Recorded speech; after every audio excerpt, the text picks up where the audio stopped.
Combination आणि series combination आठवते का? मागच्या सेमला झालं तुमचं. पोलर फॉर्म घेऊया.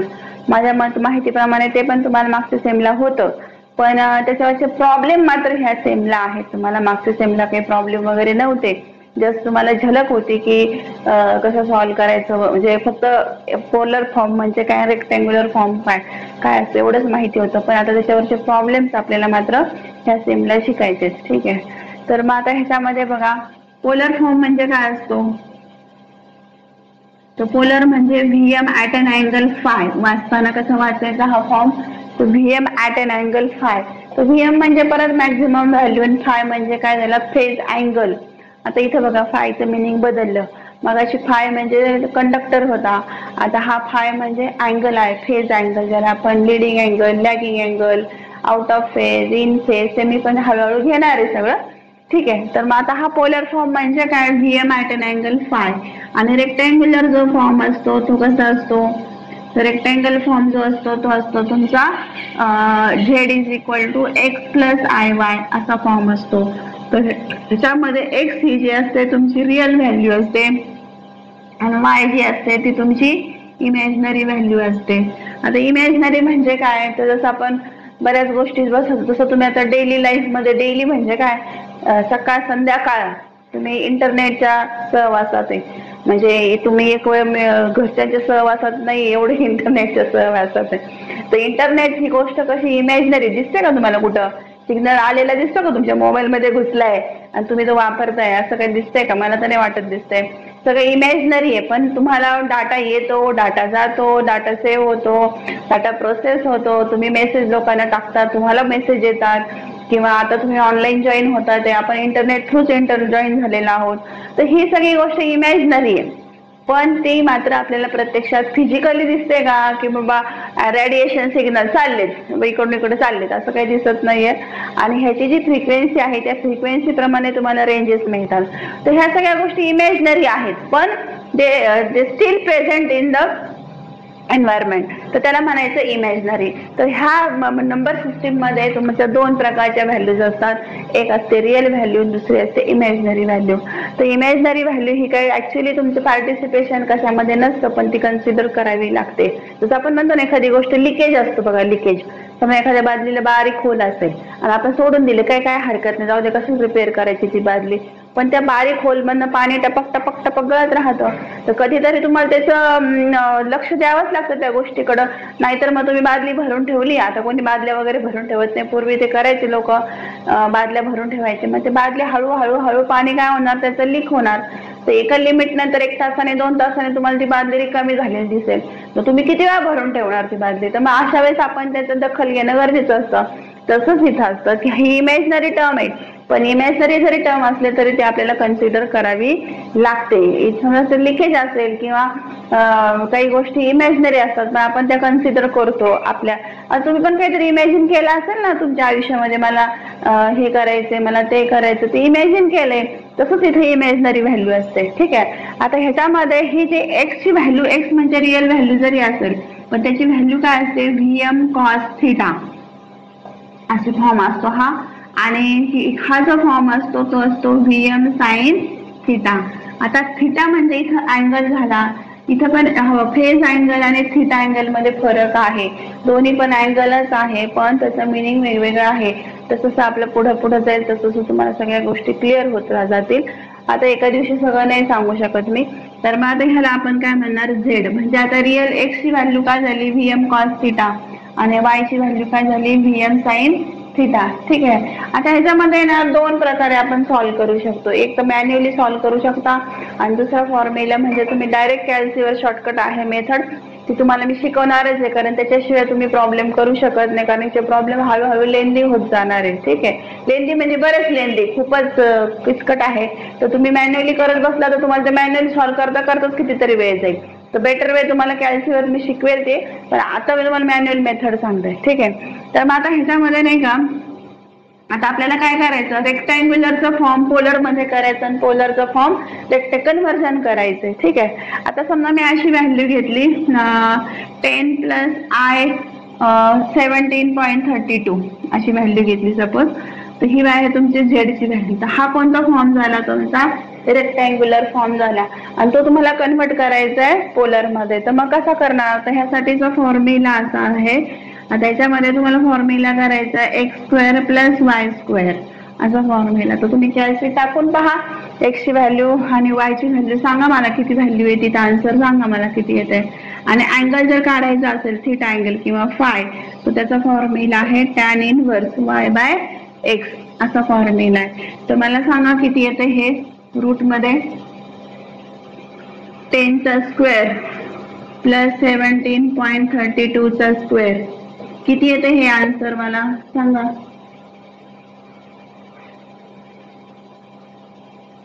मला असं वाटतं काहीतरी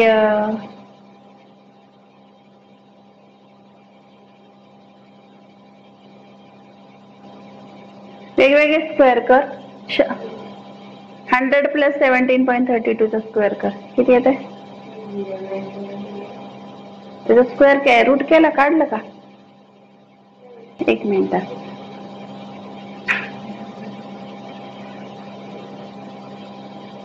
असं बघा, डायरेक्ट नाही करायचं, बघा. 100 प्लस तिथं काय येईल 17.32 स्क्वेअर आणि त्याचं रूट. तर आन्सर आलं 19.99 म्हणजे जवळपास 20. 19.99 म्हणजे इज इक्वॅलंट टू 20. ओके, म्हणजे ही तुमची 20 व्हॅल्यू कसली झाली, आता व्हीएम ची झाली. आता तुम्हाला काढायचा अँगल, ज्याला आपण फाय म्हणतो इथं. तर मग फायचा फॉर्म्युला काय, tan इनव्हर्स y/x. y ची व्हॅल्यू काय आपल्याकडं 17.32 डिवायडेड बाय 10. मग तुम्ही कॅल्सीवर करून पहा 17.32 डिवायडेड बाय 10 आणि त्याचं शिफ्ट करून टॅन बटन दाबा म्हणजे तुम्हाला मिळेल अँगल. तो अँगल आला 59.99 म्हणजे इज इक्वॅलंट टू 60 डिग्री. तर मग तुम्हाला व्हॅल्यू काय मिळाली, म्हणजे VM at an angle value काय मिळाली, तर 20 ॲट एन अँगल 60 डिग्री. तर हा झाला तुमचा पोलर फॉर्म. कळालं सगळ्यांना, समजलं का प्रॉब्लेम? हा, कळतंय का? हे बघा इथं आपण काय केलं आता, इथं हा डायरेक्ट फॉर्म्युला, ह्याला मॅन्युअल मेथड म्हणतात, पण हा खूप टाइमपास आहे. आपल्याला तुम्हाला सांगितलं खूप लेंथी प्रॉब्लेम सोडवायचे, तर हा आपल्याला तुम्हाला मी शिकवते ऑनलाईन ह्याच्यावर मोबाईल त्या कॅल्सीवर कसं करायचं. पण आता तुमच्याकडे कॅल्सी आहेत की नाही मला माहिती नाही आणि मी काय करते सांगता यायचं नाही. तर जेव्हा आपण ऍक्च्युअली प्रॉब्लेम सॉल्व्ह करूया म्हणजे घेणार आहे त्यावेळेस मात्र मी हे तुम्हाला शिकवेल. ठीक आहे, तर आता हे कळालं सगळ्यांना. हा झाला तुमचा रेक्टँग्युलर टू पोलर फॉर्म. आता आपण उलट करूया, रिव्हर्स म्हणजे काय, आपल्याला आता दिलेला गिव्हन काय आपल्याला पोलर फॉर्म आहे 20 ॲट एन अँगल 60 डिग्री, हा आपला आलेला आन्सर आहे. आता आपण रिवाइज करायचं म्हणजे आपल्याला आन्सर आता हे आलं पाहिजे.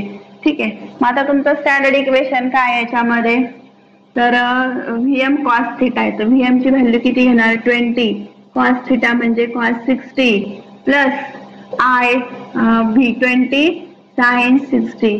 तर तुम्ही कॅल्सीवर करा, तर 20 आणि कॉस 60 ची व्हॅल्यू बांधामध्ये 0.5 असते, 1/2 ना, बरोबर की नाही. 1/2 म्हणजे किती झाला, तो याला डिवाइड झाला तर येईल 10 आणि इथं 20 साइन 60 ची व्हॅल्यू माझ्या मध्ये 0.866 येते ना, साइन 60 बरोबर 0.866 0.866. तर ही तुम्हाला मिळेल आणि हे जर तुम्ही सॉल्व्ह केलं तर तुम्हाला मिळेल I70.32. आता ही तुमची काय झाली, मॅन्युअल मेथड झाली. आलं का लक्षात? म्हणजे बघा आपल्याला पोलर फॉर्म हा तुमचा standard VM at an angle phi हा स्टँडर्ड आहे.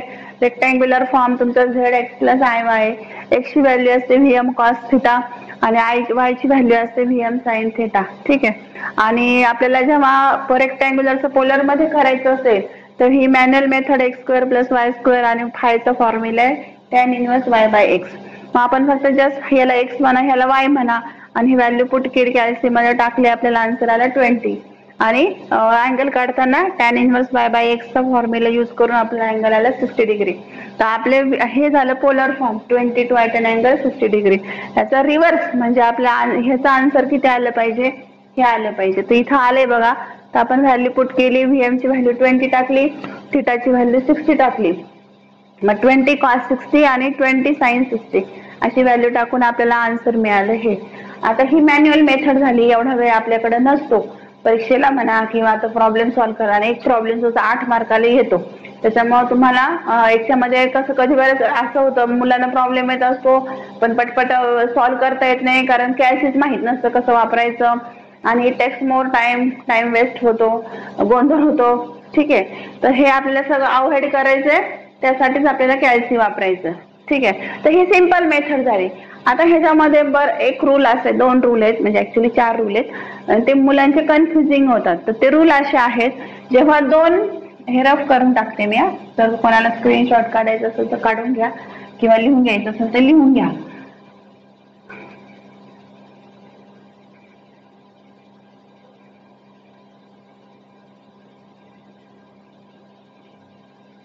ते बघा, आता जेव्हा 2 तुम्हाला समजा फॉर एक्झाम्पल तुम्हाला 2 व्हॅल्यू दिलेल्या आहेत याच्या पोलरच्या, V at an angle φ1, V2 at an angle φ2, आणि रेक्टँग्युलर फॉर्म दिलाय x1 प्लस iy1 आणि z2 दिलाय तुम्हाला x2 प्लस iy2.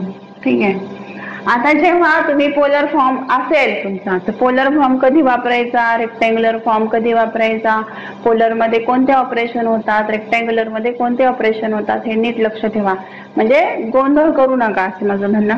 तर आता आपण समजा आपण इथे घेतला हा पोलर फॉर्म, तर पोलर फॉर्म मध्ये काय होतं, समजा जर मला हे करायचंय पोलर फॉर्म मध्ये, तर V1/V2, तर अँगलची काय होते, ऍडिशन होते, म्हणजे पोलर मध्ये काय होतं, डिव्हिजन होते आणि मल्टिप्लिकेशन होतं. कशामध्ये, पोलर फॉर्म मध्ये. मग V1 × V2 आणि अँगलचं काय होणार, सॉरी उलट झालं हे, इथं अँगलचं सबट्रॅक्शन होतं आणि इथं काय होतं, अँगलची ऍडिशन होते. बघा, जेव्हा तुम्ही पोलर फॉर्म यूज करणार, तर पोलर फॉर्म वापरताना तुम्हाला जिथं जिथं मल्टिप्लिकेशन आणि जिथं जिथं डिव्हिजन करायचे आहे त्या ठिकाणी तुम्हाला बघा, म्हणजे तुम्हाला डिव्हिजन आणि मल्टिप्लिकेशन करायचं असेल तर कन्व्हर्जन कशात करावं लागेल, पोलर मध्ये करावं लागेल, तरच ते डिव्हिजन आणि मल्टिप्लिकेशन होणार. जर तुम्ही रेक्टँग्युलर फॉर्म आहे तुमचा आणि तुम्हाला डिव्हिजन मल्टिप्लिकेशन करायचं तर ते पॉसिबल नाहीये. मग तुम्हाला काय करावं लागेल, रेक्टँग्युलर फॉर्म आधी पोलर मध्ये कन्वर्ट करावं लागेल आणि मग त्याची रिस्पेक्ट टू डिव्हिजन आणि रिस्पेक्ट टू मल्टिप्लिकेशन करावं लागेल. ठीक आहे, तर मग ह्याच्यामध्ये बघा, आपल्याला डिव्हिजन करताना काय करायचे, V1/V2 आणि अँगलचं काय होतं, सबट्रॅक्शन होतं, φ1 - φ2. आणि जर मल्टिप्लिकेशन करायचं असेल पोलर फॉर्म मध्ये, तर V1 × V2 आणि अँगलची काय होते, ऍडिशन होते, φ1 + φ2. ठीक आहे, असंच आता आपल्या रेक्टँग्युलर फॉर्म मध्ये काय होते बघा, तर रेक्टँग्युलर फॉर्म मध्ये समजा आता मला असं करायचंय Z1 + Z2, तर तुम्हाला मागच्या साईडला कॉम्प्लेक्स नंबर होता का, मॅथ्सला नव्हतं ना, नव्हतं. तर Z1 + Z2, तर Z1 + Z2 म्हणजेच काय, x1 + iy1 प्लस ब्रॅकेट टाका याला x2 + iy2. ठीक आहे, तर नेहमी लक्षात ठेवा, इमॅजिनरीचं इमॅजिनरीशी आणि रिअलचं नेहमी रिअलशी ऍडिशन होते. ठीक आहे, तर रेक्टँग्युलर फॉर्म मध्ये काय होणार, ऍडिशन आणि सबट्रॅक्शन. तर बघा, हा तुमचा रिअल फॉर्म आहे, x1 हा पण रिअल आहे, तर रिअलचं रिअलशी ऍडिशन होते आणि इमॅजिनरीचं इमॅजिनरीशी ऍडिशन होते. ठीक आहे, हे लक्षात ठेवा. नंतर आहे Z1 - Z2 म्हणजे सबट्रॅक्शन. तर इथं बरेच मुलं गोंधळ घालतात, तो असा x1 + iy1 मायनस, मधली साईन मायनस असते, तर बरेच मुलं इथं मायनस साईन करून टाकतात, तर आन्सर चुकतं, मग तुम्हाला समजत नाही काय करायचंय ते. तर मग इथं काय होणार, x1 - x2, इथं ऍक्च्युली प्लसच, मायनस y1 + y2. तर लक्षात घ्या, रेक्टँग्युलर फॉर्म मध्ये ऍडिशन आणि सबट्रॅक्शन होते आणि तुमच्या पोलर फॉर्म मध्ये मल्टिप्लिकेशन आणि डिव्हिजन होतं. जेव्हा जेव्हा तुम्हाला ऑपरेशन ऍडिशनचं करायचं असेल, सबट्रॅक्शनचं करायचं असेल, तर तुमचा हा फॉर्म कशामध्ये असला पाहिजे, रेक्टँग्युलर फॉर्म मध्ये असला पाहिजे. त्याचे प्रॉब्लेम आपण छोटे छोटे घेणार आहोत, म्हणजे तुम्हाला आणखीन क्लिअर होईल मी जे काही सांगतेय तोंडी, ते तुम्हाला प्रॅक्टिकली समजेल की नक्की मी काय सांगतेय तुम्हाला, म्हणजे मला काय म्हणायचंय ते. ओके, तर मग हा तुमचा झाला रेक्टँग्युलर आणि पोलर फॉर्म. ह्याच्यात काही कोणाला अडचण आहे का? समजलं नाहीये किंवा खूपच छान समजलंय किंवा खूपच शंका आहे किंवा काहीच नाही असं सगळं मला सांगा. काय समजतंय का शिकवलेलं ते आधी सांगा, कारण तुम्ही समजलं शिकवलेलं समजा. आणि हे बघा असं काही नाही की तुम्ही क्लास लावण्यासाठी मी असं हे माझं थ्रू आउट शिकवणं आहे. तुम्ही जेव्हा जेव्हा माझ्या म्हणजे हे पूर्ण सेम मी असंच शिकवते. त्याच्यात शाळा बिळा काही प्रकार करणं मला जमत नाही, मी करत पण नाही. आणि first page to last page सगळं शिकवते मी A to Z. माझा क्लास आधी 15 ते 1 महिना आधी सिलेबस कव्हर होतो. मुलांचा सगळा सिलेबस पाठ होऊन जातो. इतकी रिव्हिजन, प्रॉब्लेम सॉल्व्ह करणं, सगळे तुमचे क्वेश्चन पेपर मागचे सेम ते सगळे सोडवून घेते मी. आणि फक्त शेवटी मात्र मुलं क्लास बुडवतात, तर ते तसं करायचं नाही, उलट शेवटी यायचं. समजा मध्ये आधी बुडाला तर काही प्रॉब्लेम नाही, पण शेवटी मात्र सगळ्यांनी रिव्हिजनसाठी यायचं. कारण रिव्हिजन मध्ये ज्या गोष्टी तुमच्या रेग्युलर मध्ये कळत नाही त्या रिव्हिजन मध्ये मात्र तुमच्या कव्हर होतात. त्याच्यामुळं हे सिलेबस आपण फुल आता थ्रू आउट घेतो. आता तुमचं कॉलेज 1 जुलैला चालू होणार आहे बरोबर. तर आता मी चालू केलंय ऑफिशियली, पण आपण जरा स्लोच घेऊया. फार काही फास्ट मी शिकवणार नाहीये, कारण का अजून मुलं खूप येणार आहेत क्लासला आणि तुम्हाला शिकवायचं परत त्यांना परत पहिलं. बरं हे असे टॉपिक आहेत ना की जर मी पहिल्यापासून शिकवले तरच समोरच्या मुलांना कळणार आहे. तुम्ही तर डायरेक्ट त्यांना ह्याच्यावरचे प्रॉब्लेम दिले तर ते ब्लँक होणार. ते म्हणतील मॅडम आम्हाला काहीच समजत नाही. तर मला हे परत रिव्हिजन पहिलंच रिवाईज करावंच लागणार आहे. त्याच्यामुळे आपण घेऊया क्लास तर चालू ठेवूया, फक्त जरा स्लो घेऊ. आणि जेव्हा सगळे मुलं ऍडमिट होतील क्लासला, म्हणजे ऍडमिशन होईल त्यांची, त्यावेळेस आपण फुल प्ले चालू करूया. म्हणजे मी ऑफलाईन तर घेणारच आहे. ऑफलाईन तिथं कॉलेज पाशी ज्यांना जमेल तिथं या आणि ज्यांना जमणार नाही त्यांनी ऑनलाईन करा. पण जसं मी तुम्हाला आग्रह सांगितला माझा की ऑफलाईन केलं तर जास्त चांगलं होईल. कॉलेज सुरू झाल्यानंतर या वाटलं तर ऑफलाईन, माझी तशी काही घाई नाहीये. पण आणि रेकॉर्डिंग पण माझ्याकडे आहे, काही प्रॉब्लेम नाही. पण तुम्ही रेकॉर्डिंगवर ऑनलाईनवर जास्त भरोश्यावर बसू नका. शक्यतो ऑफलाईन या, माझ्याकडे रेकॉर्डिंग आहे. पण तरी सुद्धा कळलं का? ओके. त्याच्यावरचे 1-2 प्रॉब्लेम घेते, म्हणजे तुम्हाला आणखीन कन्सेप्ट क्लिअर होऊन जाईल. करू का रफे?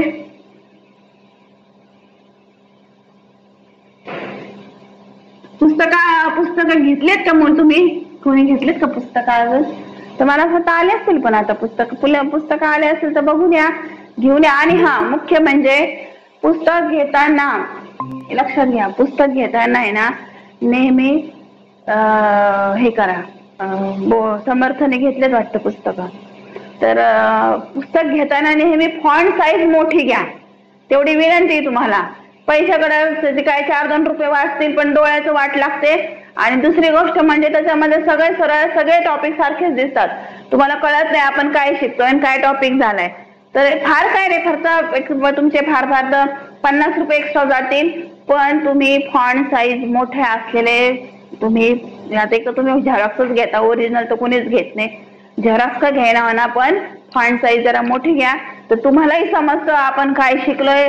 आणि काय होतं, बारीक फॉन्ट साईज असले ना तर टॉपिक समजत नाही. ते एक तर खूप छोटे मर्ज करून देतात ते, म्हणजे जवळजवळ 50 पेजेस ते डायरेक्ट 10 पेजेस मध्ये तुम्हाला कन्वर्ट करून देतात.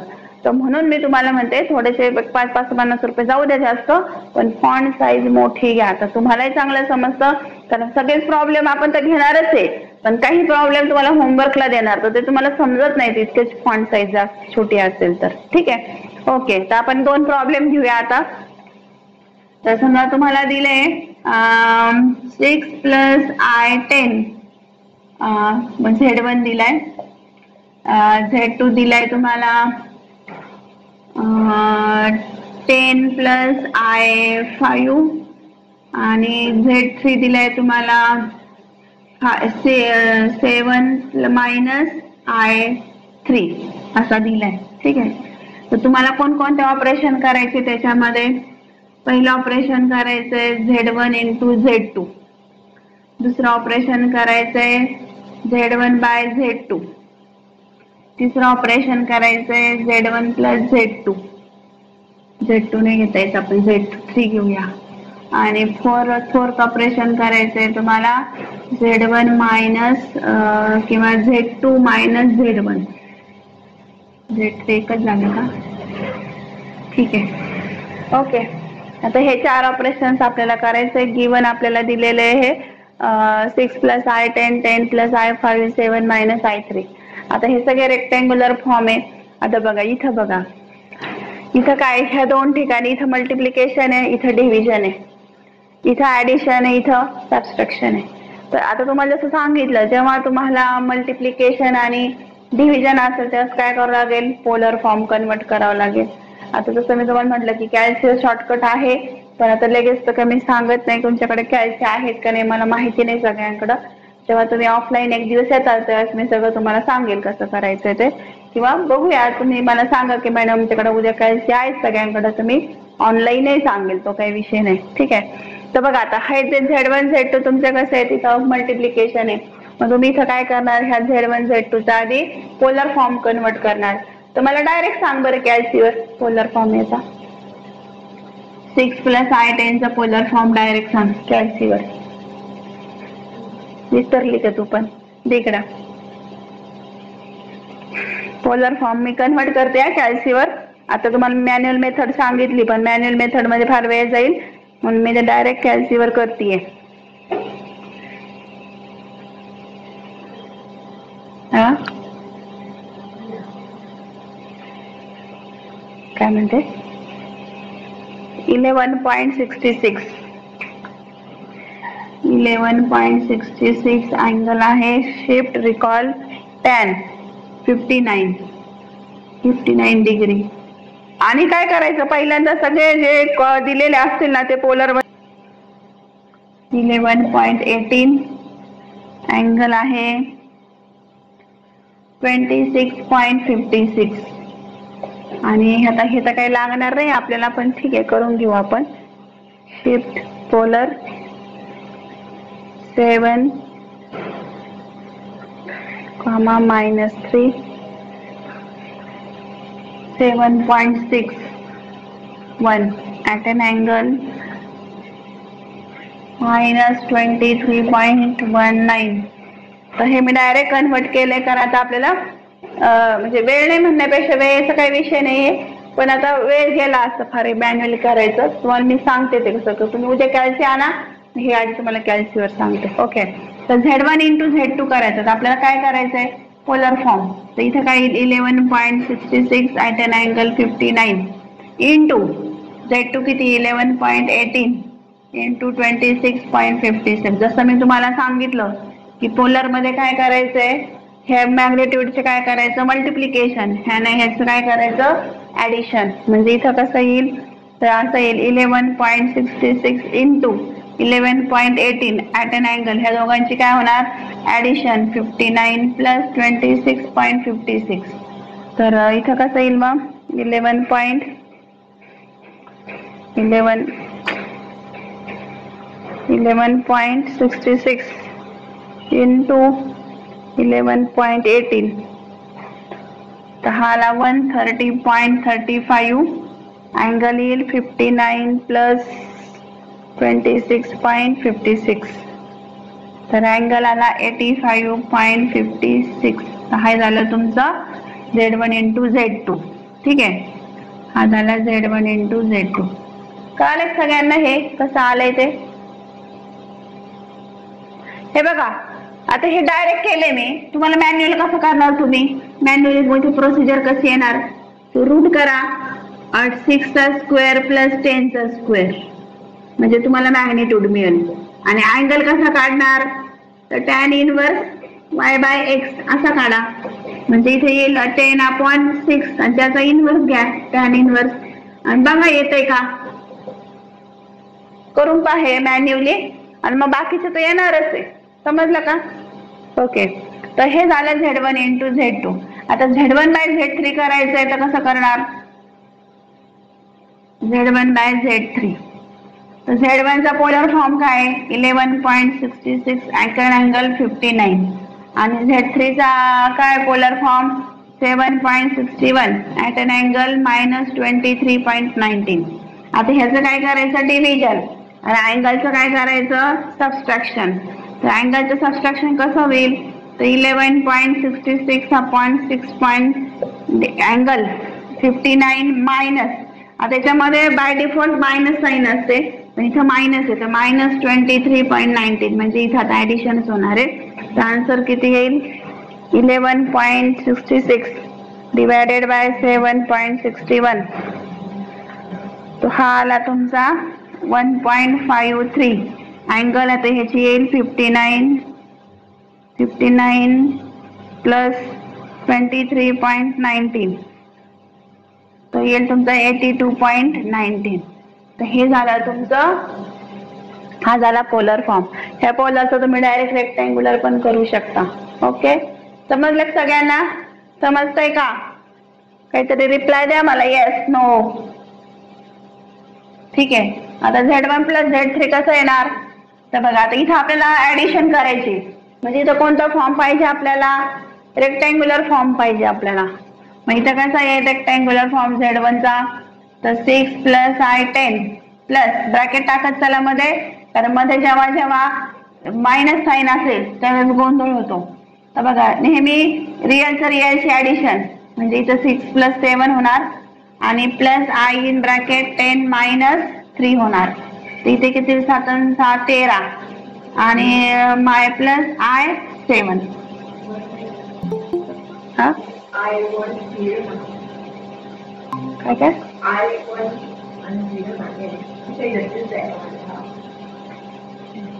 ते आई मुळे ते मला वाटलं 10 लहान झाला. कळलं का? हे तर सरळ सरळ आहे, ह्याच्यात काही डोकं लावायचं नाही हे तुम्हाला माहिती, पण तरी सुद्धा मुलं गोंधळ घालतात. म्हणजे मुलं कशी, तुम्हाला मी तुम्हाला एक ट्रायल देईन कसं मल्टिप्लिकेशन करतात पोरं हाताने काही सांगत. ठीक आहे. तर Z2 मायनस Z1, तर Z2 मायनस Z1 म्हणजे आधी Z2 लिहायचं आहे आणि मायनस ब्रॅकेट मध्ये Z1 काय आपला 6 प्लस I 10 आहे. ठीक आहे. तर मग इथं काय करणार 10 मायनस 6 हा आणि plus I in bracket 5 minus 10. तर इथं किती येईल आन्सर? तर 4 मायनस I 5. तर हे झालं तुमचं Z2 मायनस Z1 आणि हा झाला Z1 प्लस Z3. समजलेत का प्रॉब्लेम? अजून भरपूर प्रॉब्लेम याच्यात, खूप व्हरायटी. आताची सुरुवात आहे. काय आपण अजून उद्या प्रॉब्लेम अजून घेऊया याच्यामध्ये, ह्या टॉपिक वर अजून 10 प्रॉब्लेम, 10 नाही पण घेऊया, 7-8-10 प्रॉब्लेम घेऊया. ठीक आहे. समजलं सगळ्यांना? येस नो काहीतरी रिस्पॉन्स द्या. शिकवलेलं कळतंय?